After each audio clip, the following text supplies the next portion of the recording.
there are 4 phases of the self-awareness journey.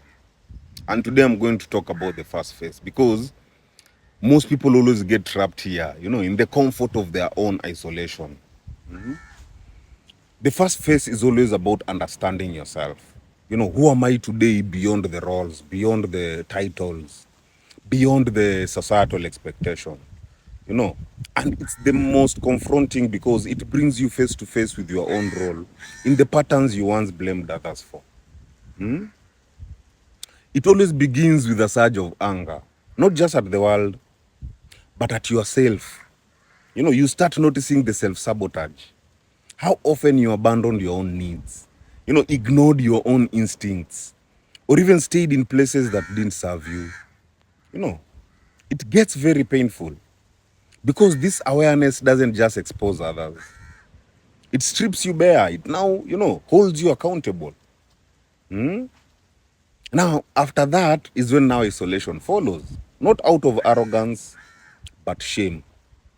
You withdraw because, not that you hate people, but because you are ashamed of who you are around them.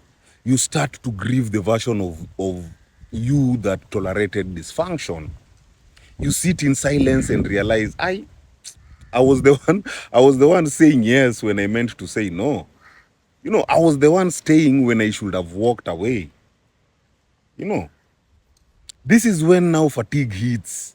Not the kind that sleep solves, but the soul tiredness. You're not just physically tired, you're energetically drained because you're carrying the weight of your past self. You are learning boundaries you've never had to practice. You're grieving friendships, even lifestyles and beliefs you've outgrown. Now after that, during the fatigue, there is where the trap comes in. Where now you get comfortable in your isolation. It feels peaceful because it's quiet. But the danger is that this comfort becomes avoidance. You begin to confuse being unbothered with being healed. You fear re-entering the world because it means confronting your triggers, testing your growth, and letting people see the new you. But real healing isn't just peace. It's integration. It's not just acknowledgement. It's integration. It's the ability to return to the world, not as who you are, but who you have become. It's taking your shadow work and applying it in your boundaries, in your voice, in your choices. So yes, isolation is sacred. I've talked about isolation. Isolation is sacred.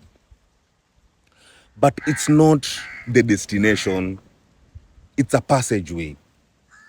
The real work begins when you bring your newfound self-awareness back into the relationships with the world. Not to prove anything, but to live in alignment. Because healing isn't hiding, it's showing up differently. My people, heal. Heal.